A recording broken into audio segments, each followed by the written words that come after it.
Friends, Shri Vishwavasu నామ సంవత్సరానికి స్వాగతం పలుకుతూ ఉగాది పర్వదినం శుభాకాంక్షలతో మరో కొత్త వీడియోతో మీ ముందుకు వచ్చేసిందండి మన ఛానల్. ఉగాది పర్వదినం రోజు మనము మామిడికాయతోటి ఏదో ఒకటి చేస్తామండి, పచ్చడి అని అట్లా. పచ్చి మామిడితోటి చేసుకునేటటువంటి మామిడికాయ పులిహార, మామిడికాయ పప్పు, మామిడికాయ తురుముతోటి పచ్చడి సులువుగా ఇవన్నీ పక్కా కొలతలతో ఎలా చేసుకోవాలో ఈ వీడియోలో చూద్దాము ఫ్రెండ్స్. ఇప్పుడు మనకు పచ్చి మామిడి బాగా దొరుకుతుంది కూడా. ఉగాది అనగానే పండుగ రోజు మనము పచ్చి మామిడికాయతోటి రకరకాల వంటలు తయారు చేసుకుంటాము. అలా ఈరోజు 3 రకాలు చూద్దాము ఫ్రెండ్స్. ఉగాది పచ్చడి ఎలా తయారు చేసుకోవాలి నేను చేసిన వీడియో ఉంది ఫ్రెండ్స్, అది డిస్క్రిప్షన్లో లింక్ ఇస్తాను, ఇంట్రెస్ట్ ఉంటే విజిట్ చేయండి. ఇక మామిడికాయతో పులిహార ఎలా తయారు చేసుకోవాలో చూద్దాం. సుమారు 1/2 kg రైస్ తీసుకున్నాను. 2 గ్లాసుల రైస్ తీసుకొని శుభ్రంగా వాష్ చేసుకొని 1 గ్లాస్కి 1.25 గ్లాస్ వాటర్ పోసుకున్నాను ఫ్రెండ్స్. మనం మామూలుగా అన్నం తినడానికైతే 2 గ్లాసులు పోసుకొని తర్వాత కొద్దిగా మెత్తగా కావాలంటే ఇంకొంచెం వాటర్ కూడా పోసుకుంటాము. కానీ మనం పులిహారలోకి పొడిలాడుతూ ఉండాలంటే కొంచెం తక్కువ వాటరే పోసుకోవాలి. మనము అన్నం ఉడికే లోపల మామిడికాయలు 2 తీసుకున్నానండి. కొంచెం బాగా పచ్చియే తీసుకోవాలి. చెక్కు తీసి తురిమి పక్కన పెట్టుకున్నాను. పుల్లగా ఉన్న మామిడికాయలే తీసుకోవాలి. ఇప్పుడు అన్నం కూడా ఉడికిపోయింది కదండి, ఏదైనా బేసిన్ లాంటిది కలుపుకోవడానికి ఈజీగా ఉండే విధంగా తీసుకొని అందులో రైస్ వేసుకొని కొంచెము పసుపు, ఈ వేడి అన్నంలోనే ఆయిల్ 1 స్పూన్ వేసుకుంటే అన్నం కూడా పొడిలాడుతూ ఉంటుంది. 1 స్పూన్ ఆయిల్ వేసుకొని పచ్చిది కరివేపాకు కొంచెం కొత్తిమీర వేసుకున్నాను. వేడి అన్నంలో ఈ ఫ్లేవర్ పచ్చివి మనం కొత్తిమీరను కరివేపాకు వేయడం వల్ల బాగా అన్నానికి పట్టి టేస్ట్ కూడా చాలా బాగుంటుందండి. ఈ రైస్ ఆరే లోపల మనము స్టవ్ వెలిగించుకొని మూకుడు పెట్టుకొని ఆయిల్ వేసుకోవాలి. ఆల్రెడీ 1 స్పూన్ వేసాము కాబట్టి మరి ఎక్కువ వేసుకోవద్దండి, కొంచెం ఆయిల్ వేసుకొని పల్లి మనకి తగులుతూ ఉంటే బాగుంటుంది కాబట్టి మన ఇష్టం అండి. మా ఇంట్లో అయితే ఈ పల్లీలు అవి ఎక్కువ వేసుకుంటాము, అందుకని పల్లీలు వేసుకొని శనగపప్పు, పోపు గింజలు ఇవన్నీ వేసుకొని 2 ఎండుమిర్చి కూడా వేసుకున్నాను. వేసుకొని బాగా వేపుకోవాలి. జీడిపప్పు ఆప్షన్ అండి, మనం ఇష్టమైతే వేసుకుంటే చూడటానికి బాగుంటుంది, తినడానికి బాగుంటుంది, అందుకని నేను కాజు కూడా వేసుకున్నాను. ఇప్పుడు పచ్చిమిర్చి మజ్జిగ చీల్చి 5 వేసుకున్నానండి. కొంచెం పచ్చిమిర్చి ఎక్కువ వేసుకోవాలన్నా వేసుకోవచ్చు, ఎందుకంటే పులిహారతో పాటు కొంతమంది పచ్చిమిర్చి కూడా నంచుకుంటూ తింటారు, కంటే ఎక్కువ వేసుకున్నా పర్వాలేదు. ఇప్పుడు కొంచెం కరివేపాకు కూడా వేసుకొని బాగా వేపిన తర్వాత ఆ స్టవ్ ఆఫ్ చేసి అవన్నీ కూడా మనము ఈ రైస్లో వేసుకొని కలుపుకోవాలి. ఇప్పుడు అదే మూకుడు పెట్టుకొని జస్ట్ 1/4 స్పూన్ అట్లా ఆయిల్ వేసుకొని మనం తురుముకున్న పచ్చి మామిడికాయ తురుము వేసి 2-3 మినిట్స్ పచ్చివాసన పోయే వరకు వేపుకోవాలి.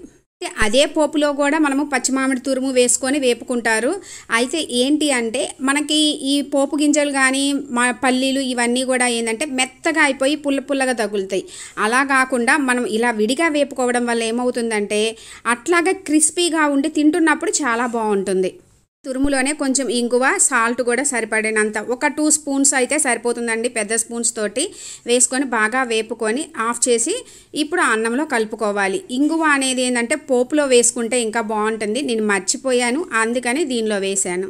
ఇంగువ అనేది ఆప్షన్ అండి. అయితే మనకి గుళ్ళో ప్రసాదం లాగా బయట ఉండే పులిహార లాగా టేస్ట్ కావాలి అనుకుంటే కొంచెం వేసుకుంటే సరిపోతుంది, ఎక్కువ అక్కర్లేదు. కానీ మనకు ఆ స్మెల్ కూడా తెలియదు తక్కువ వేసుకుంటే కనుక.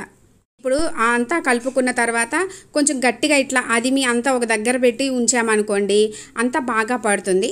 ఇప్పుడు మనం సర్వ్ చేసుకోవడమే, సర్వింగ్ బౌల్లోకి సర్వ్ చేసుకోవడమేనండి. చూసారు కదా మామిడికాయ పులిహార ఎంత ఈజీగా చేసుకోవచ్చు, ఎంత కలర్ఫుల్గా ఉందో చూసారు కదా ఫ్రెండ్స్. ఈ విధంగా చేసుకుంటే పొడిలాడుతూ కూడా ఉంటుంది, చాలా బాగుంటుంది టేస్ట్. ఇప్పుడు మామిడికాయతోటి పప్పు ఎలా చేసుకోవాలో చూద్దాము ఫ్రెండ్స్. ఈజీగా కొలతలతోటి చాలా ఈజీగా చేసేసుకోవచ్చు. కుక్కర్లో పెట్టుకుంటే మనకి చాలా ఫాస్ట్గా అయిపోతుంది. ఇలా ఫెస్టివల్స్ రోజులు అనుకోండి ఇంకా ఈజీగా అయిపోతుంది కూడా కదా. కుక్కర్ తీసుకొని 1 కప్పు నేను కందిపప్పు తీసుకున్నానండి. 1 కప్పు కందిపప్పు తీసుకొని కడుక్కొని 1 కప్పుకి 3 కప్పులు వాటర్ యాడ్ చేసుకున్నాను. 3 కప్పులు యాడ్ చేసుకుంటే మనకి ఇంకా సరిపోతుంది కూడా. తగిన తర్వాత 5 మినిట్స్ పక్కన పెట్టుకునే లోపల మనము ఇవి చెక్కు తీసుకొని కూడా కట్ చేసుకోవచ్చు కదా. దీనికి మనకి 1 మామిడికాయ సరిపోతుందండి, పచ్చిది పుల్లటిది అయితే గనక చెక్కు తీసుకొని సన్నగా పీసెస్ కట్ చేసుకొని వేసుకోవాలి. మామిడికాయ పులిహారలో పచ్చిమిర్చి ఎక్కువ వేసుకుంటే, కారం తక్కువ వేసుకుంటే టేస్ట్ బాగుంటుందండి. పచ్చిమిర్చి 6 అట్లా వేసుకున్నాను. కొంచెము పసుపు వేసుకొని కారము జస్ట్ 1 స్పూను, చిన్న స్పూన్ తోటి కొంచెం వేసుకున్నాను అంతే. యాక్చువల్గా అయితే ఉత్త పచ్చిమిర్చి వేసుకుంటే బాగుంటుంది, కానీ మనకి మరీ తెల్లగా అట్లా కనబడుతుంది కాబట్టి పప్పు కొంచెం కారం వేసుకుంటే కూడా లుక్ కూడా బాగుంటుంది అందుకోసం. ఇప్పుడు మూత పెట్టుకొని విజిల్స్ రానిచ్చుకోవాలండి. మరీ హైలో పెట్టుకోవద్దు. ఒక 5 అట్లా విజిల్ వస్తే సరిపోతుంది. మీడియం ఫ్లేమ్లో పెట్టుకొని విజిల్స్ వచ్చాక మనము ఒక 2 మినిట్స్ సిమ్లో పెడితే ఇంకా పప్పు మెత్తగా అవుతుంది. అయితే ఉప్పు అనేది మాత్రం మనము ఉడకబెట్టుకునేటప్పుడు వేయకూడదండి, ఎందుకంటే పప్పు సరిగా ఉడకదు. ఇప్పుడు మనము మెదుపుకునేటప్పుడే ఉప్పు కూడా వేసుకొని బాగా మెదిపి పక్కన పెట్టుకోండి. ఇప్పుడు స్టవ్ వెలిగించుకొని అందులో మనము ఆయిల్ వేసుకొని పోపు గింజలు వేసుకోండి. పోపు గింజలు వేసుకొని 2 ఎండుమిర్చి కూడా వేసుకొని ఉల్లిపాయని సన్నగా కట్ చేసుకొని అవి కూడా వేపుకోవాలి. మామూలుగా పప్పులో కూడా వేసుకోవచ్చు. ఉల్లిపాయ పప్పులో వేస్తే ఏమవుతుందంటే ఎక్కువసేపు నిల్వ ఉండదండి, ఈవినింగ్ అయ్యేటప్పటికి స్మెల్ వస్తుంది. అదే నూనెలో ఈ విధంగా వేపిన తర్వాత మనం పప్పులో వేస్తే ఏమవుతుందంటే అది వాసన రాకుండా కొంచెం ఎక్కువసేపు నిల్వ ఉంటుంది కూడా. వెల్లుల్లిపాయలు కూడా కొంచెము మెదిపి వేసుకోవాలి. వెల్లుల్లి మంచిది కదండి, హెల్త్కి కూడా మంచిది. అందుకని వెల్లుల్లి ఎన్నైనా వేసుకోవచ్చు. వెల్లుల్లి కూడా వేసుకొని బాగా వేగిన తర్వాత కరివేపాకు కూడా వేసుకొని అన్నీ వేగిన తర్వాత ఇప్పుడు ఈ పప్పులో యాడ్ చేసుకోవాలి. ఈజీ అండ్ సింపుల్గా కుక్కర్లో మామిడికాయ పప్పు ఎలా ఈజీగా రెడీ అయిపోయిందో చూడండి. అయితే పప్పు ఏంటంటే మనకి వేడిగా ఉన్నప్పుడు ఇలా లూజ్గానే ఉంటుంది. కొంచెం సేపు అయ్యేటప్పటికి ఏమవుతుందంటే గట్టి ముద్దలాగా అయిపోతుంది. అలా అవ్వకుండా ఉండాలి అంటే అదే బాణాల్లో కొంచెం వాటర్ యాడ్ చేసుకొని వాటర్ బాగా మరిగిన తర్వాత కొంచెం కలుపుకోండి. కలుపుకోవడం వల్ల ఏమిటంటే మనకి గట్టిగా పడుకోకుండా పప్పు అలాగే ఉంటుంది కూడా. వేడి అన్నంలో కనుక కొంచెం నెయ్యి వేసుకొని ఆలూ ఫ్రై ఇలాంటిది ఏదైనా నంచుకుంటా అన్నం తింటే అస్సలు సూపర్గా ఉంటుంది కదా ఫ్రెండ్స్. చాలా ఈజీగా చేసేసుకోవచ్చండి మామిడికాయ పప్పు. అందరూ కూడా చాలా ఇష్టంగా కూడా తింటారు. చూశారు కదా ఫ్రెండ్స్ మామిడికాయ పప్పు ఎలా తయారు చేసుకోవాలో. ఇప్పుడు మామిడికాయ తురుముతోటి పచ్చడి ఎలా తయారు చేసుకోవాలి, పర్ఫెక్ట్ కొలతలతో నేను చెప్పినట్టు చేసుకుంటే మనకి 15 రోజుల వరకు కూడా నిల్వ ఉంటుంది ఫ్రెండ్స్. ఇప్పుడు మీడియం సైజు మామిడికాయలు తీసుకున్నాను. పచ్చివండి, పుల్లటవి తీసుకోవాలి. చక్కగా చెక్కు తీసుకొని తురుముకోవాలన్నమాట. బాగా తురుముకొని పక్కన పెట్టుకుందాము. మనకి తయారు చేసుకుంటే ఫెస్టివల్స్ అప్పుడు కూడా తయారు చేసుకొని ఉంచుకుంటే ముందే చేసి పెట్టుకున్న ఆ రోజు మనకి పని తక్కువ ఉంటుంది. మనకి ఒక 15 డేస్ వరకు కూడా నిల్వ ఉంటుంది. తడి తగలకోకుండా కరెక్ట్గా మనం కొలతలతో చేసుకుంటే నిల్వ కూడా ఉంటుందండి. ఇప్పుడు చక్కగా టెంకి అదంతా తీసేసి పక్కన పెట్టుకొని మనం ఒక బౌల్ తీసుకుందాము. ఆ బౌల్ తీసుకొని మనము అన్ని కొలత ప్రకారం వేసుకుందాము ఫ్రెండ్స్. ఇప్పుడు ఈ మామిడికాయ తురుముని అయితే 2 కప్పులు అయిందండి. 2 కప్పులు తీసుకొని కొలత ప్రకారంగా తీసుకోండి. 2 కప్పులకి వచ్చేసి 1 కప్పుకి 1/2 కప్పు కారము. నాకు 2 కప్పులు అయింది కాబట్టి నేను 1/2 కప్పు కారం వేసుకుంటున్నాను. 2 కప్పుల అయింది మామిడికాయ తురుము. 1/2 కప్పు కారం వేసుకొని మనకి 1 కప్పుకు వచ్చేసి ఇప్పుడు ఉప్పు అనేది చూసి వేసుకోండి, మళ్ళీ లాస్ట్కు తగ్గితే వేసుకోవచ్చు. పెద్ద స్పూన్ తోటి వచ్చేసి మనము 2 స్పూన్లు వేసుకుంటే సరిపోతుంది. మళ్ళీ కావాలి అనుకుంటే లాస్ట్లో చూసుకొని కొంచెం యాడ్ చేసుకోవచ్చు. మళ్ళీ మనకి ఉప్పు ఎక్కువైతే చాలా కష్టం అవుతుంది కూడా. ఇప్పుడు బాగా మిక్స్ చేసుకోండి. బాగా మిక్స్ చేసుకున్న తర్వాత పచ్చళ్ళు అనగానే వెల్లుల్లి వేసుకుంటే ఆ స్మెల్కి పచ్చడి టేస్ట్ బాగుంటుంది. వెల్లుల్లి హెల్త్కి కూడా చాలా మంచిది కదా. అందుకని వెల్లుల్లిని కొంచెం కచ్చాపచ్చాగా దంచినవి కొన్ని వేసుకుందాము. తర్వాత పోపులో కొన్ని వేసుకుందాము. దీనిలో కొన్ని వేసుకొని బాగా కలుపుకోండి. ఇప్పుడు మళ్ళీ స్టవ్ ఆన్ చేసుకొని మూకుడు పెట్టుకొని అందులో ఆయిల్ ఏమీ వేసుకోవద్దండి. ఇందులోనే మనము 1 స్పూన్ ఆవాలు, 1/2 స్పూన్ మెంతులు మరీ ఎక్కువ వేసుకుంటే చేదు అనిపిస్తుంది. వేసుకొని వేపుకున్న తర్వాత ఆరిన తర్వాత గ్రైండ్ చేసుకొని మనము ఆ పచ్చడిలో కలిపేసుకోవాలి.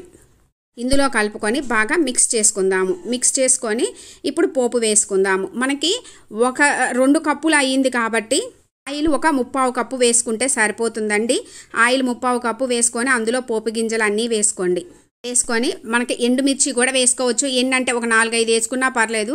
నేనైతే ఒక 3 ఎండుమిర్చి వేసుకున్నాను. వేసుకొని మీ ఇష్టం అండి, వెల్లుల్లి అనేది తొక్క తీసినవి ఎన్నైనా వేసుకోవచ్చు. ఎంత వేసుకుంటే అంత మంచిదే. అవి పచ్చళ్ళలో నానాక తినడానికి కూడా బాగుంటుంది.